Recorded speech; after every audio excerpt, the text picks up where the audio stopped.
분들도 계시겠지만 기존의 로마서 해석과는 조금 다른 결로 또 읽어가고 있는데요. 그렇다고 물론 전혀 새롭다거나 하는 것은 아닙니다. 어떻게 보면 기존에는 내 믿음, 또 나의 믿음이 어떠한가, 또 우리의 자세와 태도에 어떤 중점을 두고 읽어왔었다면, 그러나 지금은 하나님의 신실하심, 또 예수 그리스도의 믿음을 중심으로 또 읽어가고 있습니다. 언뜻 보기에는 별 차이가 없는 사소한 차이인 것 같지만, 그러나 우리 신앙의 근본 토대가 달라지는 결과로 이어집니다. 이번 로마서 말씀을 통해서 아무쪼록 또 로마서 자체에 대한 다차원적인 이해가 더해지는 기회가 되면 좋겠습니다. 성령님께서 도와주셔서 바울 서신 전체와 신약 성경 그리고 성경 전체를 보는 다양한 관점이 이 로마서 읽기를 통해서 열려질 것이라 기대합니다. 반복해서 말씀드리지만 로마서는 사도 바울이 로마 교회에 보내는 편지 형식의 성경책입니다. 무엇보다 복음에 대해서 어느 책보다도 잘 설명하고 있는데요. 바울에게 있어서 복음이란 무엇이냐, 즉 좋은 소식이 무엇이냐 할 때 그것은 예수 그리스도입니다. 예수 그리스도의 성육신과 생애, 그리고 죽으심과 부활, 그리고 우리의 주가 되시고 다시 오셔서 새 하늘과 새 땅을 창조하신다라는 것이 바울에게 좋은 소식, 곧 복음이었습니다. 그럼 어떻게 해서 주 예수 그리스도가 바울에게 이 복음의 사건이 된 것일까요? 원래는 예수 믿는 사람들을 잡아 죽이던 사람이었습니다. 사도행전 9장 5절에도 보면 주님이 바울에게 나는 내가 핍박하는 예수다 라고 하지 않았습니까? 당장의 초대교회가 로마 제국을 전복시킬 수 있는 그런 상황도 아닌 때에 예수 그리스도의 그 이름이 자기 목숨을 내어놓아도 아깝지 않을 만큼 좋은 소식, 즉 복음이 되어진 까닭은 어디에 있을까요? 바울의 이러한 극적인 변화를 이해하려면 더 큰 이야기 틀에서 우리는 이 복음이 위치한 자리를 확인해 볼 필요가 있습니다. 우리는 흔히 복음 하면 어떻게 생각했습니까? 직관적으로는 예수천당, 불신지옥입니다. 혹은 내 죄 때문에 십자가에서 죽으셨고 그를 믿는 자마다 죄 용서함을 받고 천국에 간다로 이해합니다. 혹은 이 험한 세상 살아가는 동안에 내 편이 되어주시고 나와 동행해 주신다라고 우리는 이해를 했습니다. 복음에 대한 이런 이해가 맞을까요? 네, 옆에 분에게 한번 대답해 보실까요? 복음에 대한 이해가 맞겠습니까? 네, 맞습니다. 틀림없이 이것은 복음에 대해서 설명하는 내용이기도 합니다. 그런데요, 그럼에도 불구하고 예수 그리스도의 복음을 이해할 때 좀 더 큰 배경에서 이 복음이 자리한 위치를 이해할 필요가 있다는 겁니다. 다시 말해서 더 큰 이야기의 맥락 속에서 우리는 복음을 살펴야 합니다. 바울은 성경이 이야기하는 큰 이야기의 흐름 속에서 예수 그리스도를 만났기 때문에 주 예수 그리스도가 그에게 좋은 소식, 즉 복음이 될 수 있었던 것입니다. 그러면 지금부터 복음이 자리 잡고 있는 성경의 배경 이야기 속으로 한번 들어가 보겠습니다. 성경은 모두 창세기부터 요한계시록까지 총 66권으로 구성되어 있습니다. 성령님께서 친히 조명해 주셔서 대략 40여 명의 저자가 무려 1600년에 걸쳐서 기록한 것이 성경입니다. 전혀 다른 시기에 전혀 다른 저자들이 기록을 했지만 창세기부터 요한계시록은 하나의 이야기 구조로 연결되어 있습니다. 그리고 그 이야기의 흐름은 다음과 같습니다. 우선 하나님이 무에서 유를 창조하셨습니다. 온 우주 만물을 창조하시고 사람에게 복을 주시며 이 세계의 동역자와 청지기로 세우셨다. 이것이 인류의 역사의 우주의 시작입니다. 하지만 하나님의 동역자로 세워진 이 사람은 선악과 나무의 열매를 따먹고 하나님이 되고자 죄를 범했습니다. 이로 인해서 죄가 세상에 들어오게 되었고 인간을 비롯한 모든 피조 세계는 죄와 사망의 지배 아래 놓이게 되었습니다. 어떤 소망도 없이 하나님의 진노와 심판 아래 놓이게 되어졌다라는 것이 인간에 대한 성경의 선언입니다. 이런 인간을 그러나 하나님은 잊지 않으시고 구원해내시고 구출해내실 계획을 세우십니다. 바로 아브라함과 이스라엘을 열방의 대표로 세우셔서 모든 인류와 피조 세계를 구원하시고 회복하시고자 합니다. 그러나 안타깝게도 하나님의 구원의 계획을 이루어야 할 이스라엘이 타락하고 그 사명에 실패합니다. 그 결과 하나님의 진노와 심판 속에서 바벨론 포로로 끌려가고 또 그 역사는 반복되어서 현재 로마의 압제와 지배 아래 머물게 되었습니다. 이제 하나님의 이 언약은 파기되는 것일까요? 그렇지 않습니다. 신실하신 하나님은 반복되는 이스라엘의 배반 속에서도 결코 포기하지 않으십니다. 그것을 예언자들을 보내셔서 계속해서 약속을 주십니다. 이사야 40장 9절과 10절에 보면 이런 말씀이 있습니다. 좋은 소식을 전하는 시온아, 어서 높은 산으로 올라가거라. 아름다운 소식을 전하는 예루살렘아, 너의 목소리를 힘껏 높여라. 두려워하지 말고 소리를 높여라. 유다의 성읍들에게 여기에 너희 하나님이 계신다라고 말하여라. 만군의 주 하나님께서 오신다. 그가 권세를 잡고 친히 다스리실 것이다. 보아라, 그가 백성에게 주실 상급을 가지고 오신다. 백성에게 주실 보상을 가지고 오신다. 여기서 좋은 소식이라는 말, 아름다운 소식이라는 말이 나옵니다. 그 아름다운 소식, 좋은 소식, 즉 복음이 뭐냐?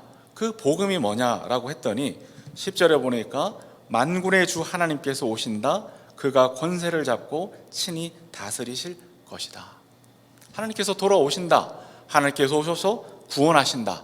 이것을 이사야를 통해서 아름다운 소식, 좋은 소식, 복음으로 약속해 주셨습니다. 이사야 52장 7절의 말씀에서도 중요한데요. 놀랍고도 반가워라. 희소식을 전하려고 산을 넘어 달려오는 저 발이여, 평화가 왔다고 외치며 복된 희소식을 전하는구나. 구원이 이르렀다고 선포하면서 시온을 보고 이르기를 너의 하나님께서 통치하신다 하는구나 라고 합니다. 그러니까 복된 희소식, 희소식이 무엇입니까? 기쁜 소식, 좋은 소식, 복음을 이사야를 통해서 약속하고 계십니다. 다름 아니라 이방의 포로로 잡혀있는 이스라엘을 향해서 하나님은 복된 소식, 희소식, 아름다운 소식, 복음을 약속하시는데 바로 하나님이 오신다, 하나님이 오셔서 친히 통치하신다, 이 약속을 이사야를 통해서 이스라엘에게 여전히 주고 계십니다. 바울은 아마도 이러한 성경의 이야기를 잘 알고 있었을 것입니다. 그는 유대계 배경에서 자라났고 또 가말리알 문화에서 공부했고 율법에 정통한 사람이었습니다. 그는 그 성경에 대한 이해 속에서 이스라엘에게 주신 약속, 즉 이 복된 희소식, 아름다운 소식, 좋은 소식을 기다렸습니다. 언젠가 하나님이 오셔서 모든 압제에서 해방시켜 주시고 친히 통치하시는 그날이 올 것이다 라고 기다리고 대망했던 것이죠. 그것은 단순히 정치적 해방만을 일컫는 것은 아니었습니다. 주님이 다시 오시는 그날에는 하나님의 창조 세계가 다시금 회복될 것도 기대했습니다. 이사야 예언자를 통해서 주신 약속처럼 이방의 나라들도 하나님께로 돌아올 것을 믿었습니다. 그래서 사도 바울은 그토록 율법에 열심을 낸 겁니다. 율법을 지키고 그 율법을 행하는 열심을 통해서 그날이 속히 올 것을 믿었습니다. 따라서 이 바울의 눈으로 보자면 십자가에서 처형당한 그 예수를 하나님의 아들, 인자, 메시아, 그리스도라고 믿는 이들은 마땅히 소탕해야만 했던 것이죠. 바울이 다메섹으로 올라가던 그날도 성도를 잡아다가 투옥하려는 심산에서 비롯되었습니다. 그런데 바울이 바로 그 길에서 부활하신 주님을 만나게 됩니다. 이 경험에 대해서 고린도전서 15장 5절에서 8절에 보니까 이렇게 서술하고 있습니다. 게바에게 보이시고, 게바란 베드로를 말하죠. 베드로에게 보이시고 후에 12제자에게와, 그리고 중약해서 맨 나중에 만삭되지 못하여 난 자 같은 내게도 보이셨다. 그러니까 바울이 부활하신 주님을 만난 것은 계배와 12제자와 만난 것과 똑같은 경험이었습니다. 그러니까 꿈이나 환상으로 본 것이 아니고 실제로 부활하신 주님을 만났다. 부활하신 주님을 바울은 경험하게 된 겁니다. 이 경험이 바울을 180도 완전히 뒤바꿔 놓습니다. 단순히 죽었다가 다시 살아난 사람을 보았기 때문이 아닙니다. 그것은 부활이 가지는 의미 때문입니다. 사실 이 부활은 유대인들도 가졌던 소망이었습니다. 그런데 그들은 이 부활이 역사의 종말에 일어날 것이라고 생각했습니다. 그래서 요한복음 11장 24절에 보니까 나사로의 누이 마르다가 예수님께 이런 말을 합니다. 마지막 날 부활 때에 그가 다시 살아나리라는 것은 내가 압니다. 그러니까 유대인들도 사두개인을 제외하고는 이 역사적 종말에 있을 다시 살아나는 것을 기대했다라는 거예요. 그래서 예루살렘 성지순례를 가보시면 그 예루살렘 주변에 무덤들이 이렇게 있습니다. 근데 무덤들이 하나같이 그 방향이 발 쪽이 예루살렘 성전을 향해서 발 쪽이 나 있습니다. 그러니까 왜 그런가 했더니 세상 마지막 날에 모두가 부활할 때 빨리 일어나서 성전으로 달려가야 된다. 그런 생각에서 그렇게 이제 방향을 정했는데요. 그런데 이 역사의 종말에 하나님께서 세상을 완전히 심판하시고 이 세계를 회복하실 때 일어나리라 생각했던 이 몸의 부활이 예수님에게 나타났다라는 것입니다. 그것도 단순히 죽었다가 살아나는 것이 아니고 전혀 새로운 몸의 부활이 종말이 아니라 역사가 진행되는 중간에 일어났다라는 것입니다. 아마도 바울은 이 다메섹 사건 이후에 며칠 동안 오랫동안 칩거하며 아마 깊이 생각했을 겁니다. 십자가에 달려 죽으신 예수가 부활해서 자신의 눈앞에 나타났다. 그러니까 세상의 종말에 일어날 것이라고 생각했던 부활 사건이 예수에게 일어났다라는 것이죠. 이게 도대체 무슨 일이냐라는 겁니다. 전무후무한 이 부활 사건이 도대체 무슨 일이었겠습니까? 도대체 무슨 의미였냐라는 겁니다. 그의 머리에 불이 켜지는 듯 합니다. 예수가 바로 하나님이시구나.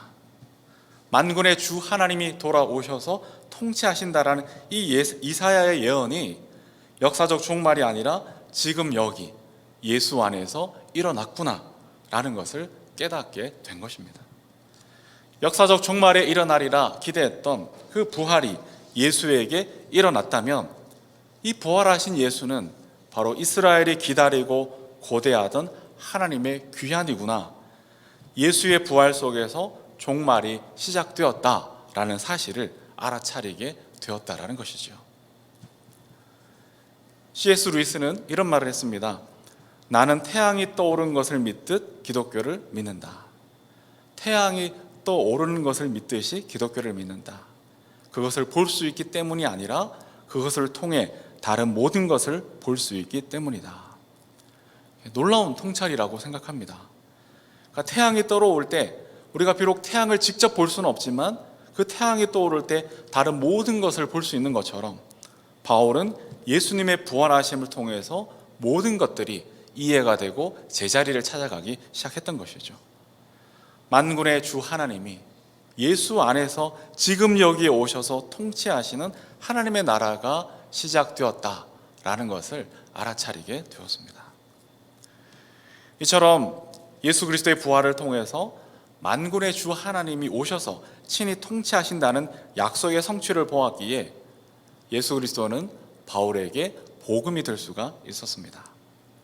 부활하신 예수 안에서 그토록 바울 자신이 기다려왔던 하나님의 귀환과 통치, 언약의 성취와 하나님의 구원을 보게 된 것이죠. 더 이상 죄와 사망이 종로로 타는 세상이 아니라 하나님의 백성으로 살아가는 새로운 세상이 그의 앞에 펼쳐지게 되었습니다. 마치 이것은 우리 역사에서 일제가 한반도 식민지를 통치하다가 히로시마 나가사키의 원폭이 투하되고 일왕이 항복하게 되면서 한반도가 해방을 맞이한 것처럼 말이죠. 새로운 세상 하나님의 나라가 예수 그리스도의 부활에서 출범하게 되었습니다. 이것이 예수 그리스도가 바울에게 복음으로 다가온 까닭이었습니다. 그런데 이 예수가 복음이 되신 것은 바울에게만 해당되는 것이 아니고 유대인만 위한 것도 아니었습니다. 왜냐하면 부활하신 예수 그리스도는 유대인만이 아니라 온 세상의 구주가 되시기 때문입니다. 빌립보서 2장 10절과 11절에 보니까 이렇게 말씀합니다. 하늘과 땅 위와 땅 아래에 있는 모든 것들이 예수의 이름 앞에 무릎을 꿇고 모두가 예수 그리스도는 주님이시다라고 고백한다 라고 했습니다. 그리고 요한계시록 21장 5절에 보니까 보라 내가 만물을 새롭게 하노라 하십니다. 따라서 주 예수 그리스도는 유대 사람을 비롯해서 그리스 사람에 이르기까지, 다시 말하면 모든 믿는 사람을 비롯해서 만물을 새롭게 하시는 복음이다 라는 것을 성경이 선포합니다. 그러면 이 복음이 선포가 될 때 무슨 일이 일어나게 될까요? 우리는 이 지점에서 정말 이상한 일이 일어나는 것을 볼 수 있습니다. 무슨 말인가 하면요, 복음이 전해질 때마다 어떤 일들이 일어나더라는 것입니다. 복음이 선포될 때마다 어떤 일들이 일어나게 되었다는 것이죠. 이것에 대해 로마서 1장 16절에서는 복음이 능력이다 라고 합니다. 즉 그리스도가 성경대로 우리 죄를 위해 죽으셨다는 것과 성경대로 사흘째 되는 날에 부활하셨다는 이 복음이 선포될 때 모든 믿는 사람을 구원하는 능력으로 나타나더라 라는 것이죠. 구체적으로 복음이 어떻게 능력으로 나타났을까요? 첫 번째는 우선 믿어지더라는 것이죠. 이성적으로는 도무지 말도 안 되는 이야기 같지만 이 복음이 선포될 때마다 믿음으로 나오는 사람이 생기더라는 것이죠. 2000년 전에 저 갈릴리에서 십자가에서 죽으신 예수가 바로 나를 위한 속죄 제물이었음이 성령의 역사로 믿어지더라는 겁니다.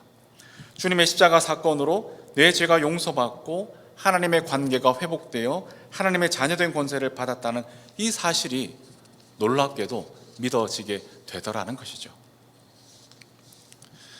저는 생각할수록 참 놀라운 것이 있습니다. 어떻게 해서 내가 예수를 믿고 있느냐라는 사실이 생각할수록 놀랍습니다. 물론 저는 어릴 적부터 기독교 환경에서 자라났습니다. 그렇다고 자동적으로 믿어지는 것은 결코 아니었습니다.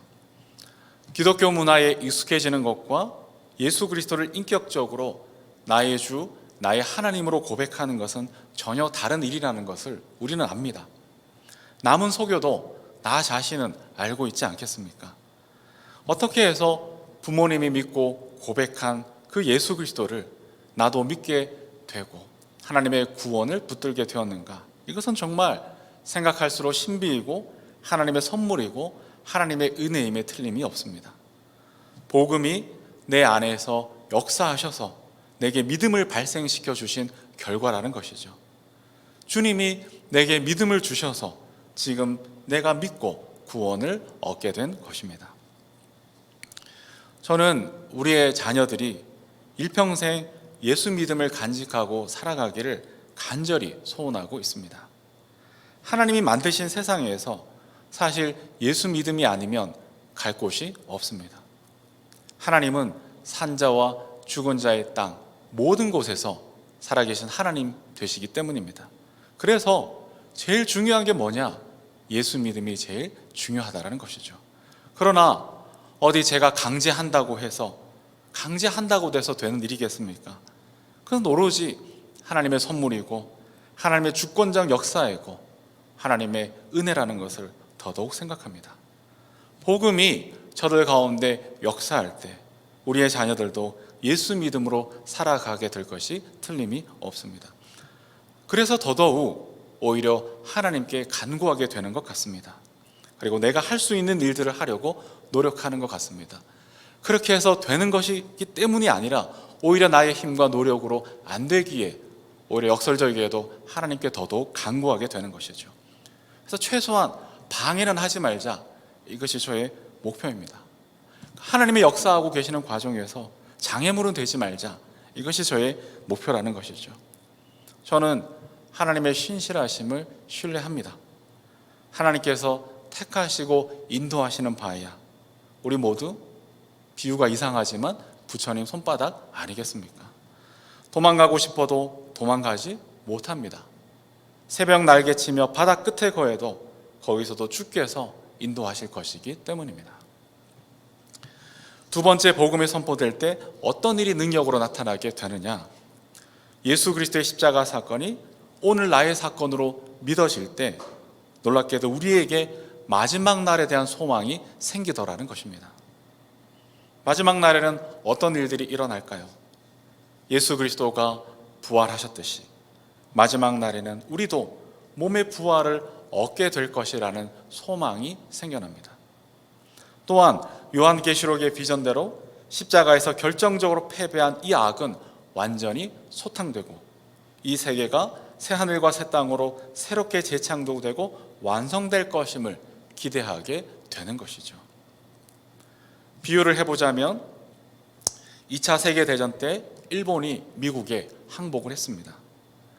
일본이 미국에 항복하는 모습을 보면서 한반도에 있는 사람들에게 어떤 소망이 생겨날까요? 우리 조선이 드디어 독립을 하는구나 라는 소망이 생겨나게 되더라는 것이죠. 당장에는 한반도의 주둔해 있는 일본군과 일본 사람들이 남아있지만 그러나 그들은 곧 쫓겨나가게 되고 우리가 독립국가로 회복되는 날이 곧 오게 될 것이다 라는 소망을 가지게 되는 겁니다.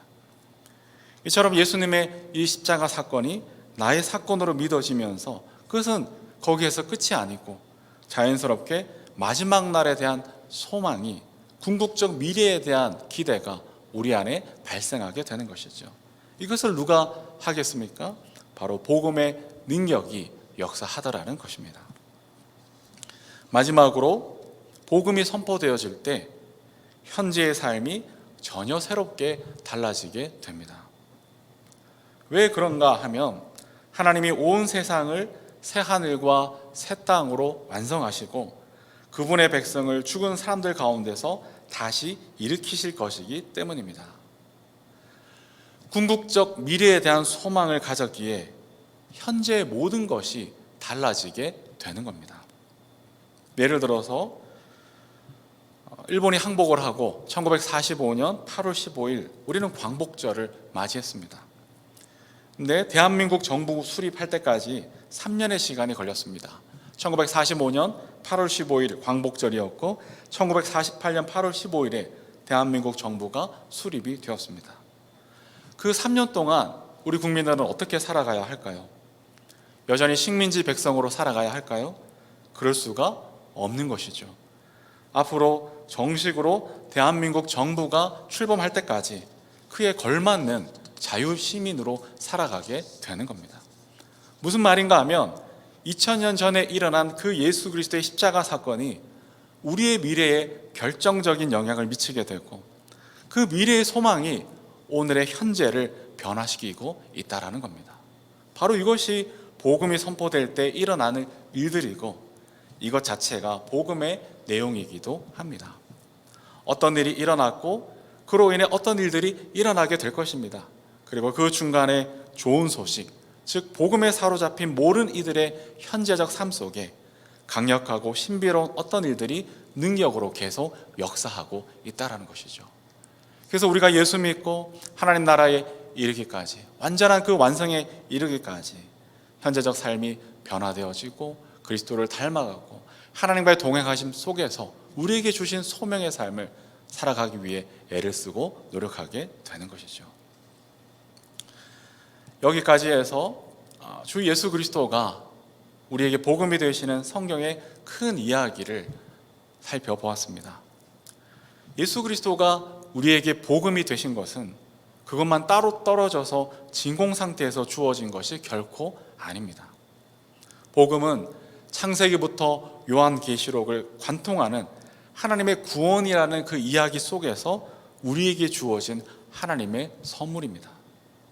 하나님의 일하심이라는 그 큰 그릇 안에 복음이 담겨져 있다라는 것이죠. 다소 복잡하고 또 다소 길게 느끼셨을지도 모르겠지만, 그러나 이 이야기는 굉장히 중요한 부분이라고 생각합니다. 그래서 로마서를 읽어가는 동안에 이 배경의 이야기를 꼭 기억하시고 더 확장시켜 나갔으면 좋겠습니다.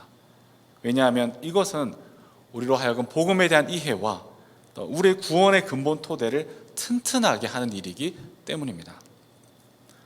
우리는 사실상 그동안 또 복음을 이야기하고 구원을 이야기하고 믿음을 이야기할 때 거의 모두가 나의 믿음과 나의 확신을 어떤 중심으로 또 심지어 구원의 표지로 삼았던 때가 많았던 것 같습니다. 아마도 이렇게 된 데에는 이신칭의에 대한 다소 제한된 이해에서 비롯되지 않았나라는 생각을 해봅니다. 30절에 보시면 할례를 받았거나 받지 않았거나 상관없이 하나님께서는 믿음을 보시고 의롭다라고 하십니다. 그러니까 믿음을 보시고 의롭다 하시는 것이 이신칭의인데, 이 지점에서 우리는 이 믿음이 뭐냐 할 때 흔히 나의 믿음과 확신이 중요한 역할을 한다라고 생각했던 것이죠. 그러니까 극단적으로 흐르면 내가 확신하느냐 하지 않느냐가 결정적인 역할을 한다고까지 오해를 하기도 했던 것 같습니다. 물론 우리 신앙의 여정에서 나의 믿음과 나의 확신은 그 무엇보다 소중하고 중요한 일입니다. 하지만 가만히 생각해 보면 그 나의 믿음과 나의 확신을 누가 주느냐는 것이죠. 나의 믿음이 어디에서 비롯되었는가를 결코 놓쳐서는 안 되는 것입니다. 나의 믿음이 정말 중요하지만 그럼에도 우리의 중심축을 개인의 확신에서 하나님의 이야기로 우리의 눈과 관심을 돌려야 합니다. 복음의 배경에서 보았듯이 나의 믿음 이전에 하나님의 구원의 계획이 있었습니다. 내가 믿기도 전에 하나님께서는 당신의 언약을 예수 그리스도의 신실하심을 통해서 이미 성취해 놓으셨습니다. 내가 믿어서가 아니라 하나님께서 골고다 언덕 안에서, 하나님께서 골고다 십자가 안에서 이미 우리의 구원을 이루어 놓으셨기에 우리 안에 믿음이 발생하고 구원을 받게 되었다라는 겁니다. 한국교회가 어렵게 된 까닭 중에는 혹자는 이신칭의 때문이다 라고 신랄하게 비판하는 분들도 계십니다. 그러나 저는 조금 다르게 생각합니다. 오히려 이 이신칭의에 대한 매우 협소한 이해가 그릇된 결과로 이어졌던 것은 아니냐라는 것이죠. 믿음으로 의롭다고 된다고 하니 자꾸만 어떻게 흘러가냐 하면 내 믿음이 강조되는 방향으로 흘러왔던 것이죠. 그래서 나의 믿음이 좋네, 너의 믿음이 나쁘네, 잘 믿어서 이렇게 되었네, 못 믿으니 그렇게 살지 하는 비교와 자랑으로 흘러가더라는 것이죠. 이렇게 되면 사실 말만 믿음이지 율법의 행위와 전혀 다를 것이 없는 결과로 이어지게 됩니다. 결국 선민의식으로 발전하게 되는 것이죠. 어쩌면 지금 한국교회의 못난 점이 이런 것들 아니겠습니까? 교회의 문턱이 자꾸만 높아지는 것도 결국 내 믿음이 강조되다 보니 생겨난 결과가 아닌지 돌아봅니다. 이신칭이 믿음으로 구원받는다, 틀림없이 진리이고 우리에게 주신 복음입니다. 그러나 그 믿음이 어디에서 비롯되었는가를 우리는 끝까지 추적할 수 있어야 합니다. 창세기부터 요한계시록을 관통하는 그 하나님의 구원 이야기에서 확인했듯이 결국 하나님의 일하심과 하나님의 간섭하심과 하나님의 개입이 있었기에 우리에게 믿음이 왔다라는 것이죠. 우리의 믿음은 온 우주를 향한 하나님의 거대한 구원 이야기 속에 우리의 믿음이 자리 잡고 있습니다. 여기에 당연히 자랑할 것은 없어집니다. 감사할 뿐입니다. 바닥부터 흔들리는 세상 속에서도 여전히 우리는 든든할 수밖에 없습니다. 온 우주를 창조하신 하나님의 그 거대한 이야기 속에 우리의 믿음이 자리 잡고 있기 때문입니다. 그래서 나 같은 죄인을 살리신 하나님의 은혜가 그저 놀랍게 다가올 뿐인 것이죠. 그러니 서로 비교할 수가 없습니다.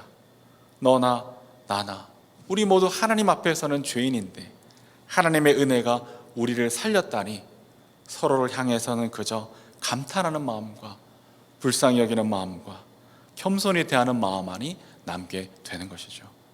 도무지 교만할 자리가 없습니다. 내가 뭐라도 한 게 있어야 방귀라도 한번 껴보는 건데 아무것도 한 것이 없으니 할 말이 없어지더라는 것이죠. 이번 한 주간 우리의 삶을 점검해 보시기를 바랍니다. 감사와 찬양이 있습니까? 감탄과 경탄이 있습니까? 날마다 드리는 예배와 기도가 있습니까? 이웃을 내 몸과 같이 사랑하라 하신 명령대로 서로에게 너그럽게 대하고 계십니까? 무엇보다 얼마나 자주 하나님의 임재 가운데 하나님의 현존을 사모하며 하나님을 생각하고 계십니까? 왜 이렇게까지 해야 되냐고요? 내 믿음이 나의 결단과 결심에서 비롯되었다면 안 해도 됩니다. 자랑만 해도 충분합니다. 그러나 창세기부터 요한계시록에 이르기까지 우리를 구원하시고자 하나님이 일하신 결과 우리에게 믿음이 선물로 주어진 것이라면 달라져야 한다는 것이죠. 말씀을 맺겠습니다. 다소 익숙하지 않으실 수도 있는 이 복음의 배경 이야기를 오늘 나누었습니다. 복음은 어느 날 진공 상태에서 뚝 떨어진 그런 소식이 아닙니다. 이 복음은 만세 전부터 하나님께서 인류와 창조 세계를 구원하시고자 계획하시고 완성하시는 그 이야기의 흐름 속에서 예수 그리스도가 복음의 절정이 되어졌습니다. 이 복음을 전파할 때 우리에게 믿음이 생겨납니다. 세상 끝날에 대한 소망을 품게 됩니다. 그 소망을 가지고 힘겨운 오늘의 현재를 사랑으로 섬기고 인내하며 살아가게 되는 것이죠. 이것이 복음이 모든 사람을 구원하는 능력이라고 할 때 바로 그 능력이 됩니다. 이처럼 복음이 우리에게 믿음을 일으키고 소망을 품게 하며 사랑으로 현재를 살아가게 하는 능력이다라는 것에서 결국 나의 믿음이 아니라 하나님의 신실하심과 예수 그리스도의 순종이 본질적이다라는 것을 깨닫습니다. 성경의 이야기는 나에 관한 이야기가 아니라는 뜻입니다. 결국은 하나님은 어떤 분이신지, 하나님은 어떤 일을 하셨는지가 성경의 관심사이고 우리 신앙의 내용이 되어야 합니다. 물론 그 하나님의 일하심은 우리를 향하여 있습니다. 나를 사랑하사 나를 위하여 십자가에서 죽으신 사랑을 우리가 받았습니다. 우리는 그렇게 사랑을 받은 성도이지만 그것이 곧 내 믿음, 내 중심적 신앙이 되어도 된다는 말은 아닙니다. 오히려 그렇기에 더더욱 하나님의 사랑을 받은 자로서 하나님 중심으로 우리의 신앙과 삶을 재설정해 가야 하는 것입니다. 저는 바로 여기에 앞으로 우리 한국교회에 어쩌면 사활이 걸려 있을지도 모른다고 생각합니다. 코로나19 시대의 교회가 이렇게 저렇게 많은 비판을 받고 있지만 그럼에도 재미있는 통계는 종교의 필요성이 훨씬 더 높아지고 있다는 유의미한 결과가 나오고 있습니다. 어쩌면 위기이지만 그러나 하나님은 그 위기 속에서 다시 한번 우리 교회의 사명을 새롭게 하신다라고 믿습니다. 그래서 저는 그 연결 속에서 이 로마서 말씀을 읽어가고 내재화하는 일이 무엇보다 시적절하고 중요하다고 확신합니다. 이 복음이 무엇인지, 교회가 붙들어야 될 중심 진리가 무엇인지를 로마서를 통해서 분명히 할 것이기 때문입니다. 우리는 시대적 사명을 가지고 이번 로마서를 읽어갔으면 좋겠습니다. 아무쪼록 이것에 지치지 않고 바른 믿음으로 더욱더 든든히 세워져서 여러분날의 냉소와 같이 주님의 마음을 시원케 해드리고 이 세계를 갱신해가는 저와 여러분 우리 모두가 되시기를 주님의 이름으로 간절히 축원합니다. 아멘.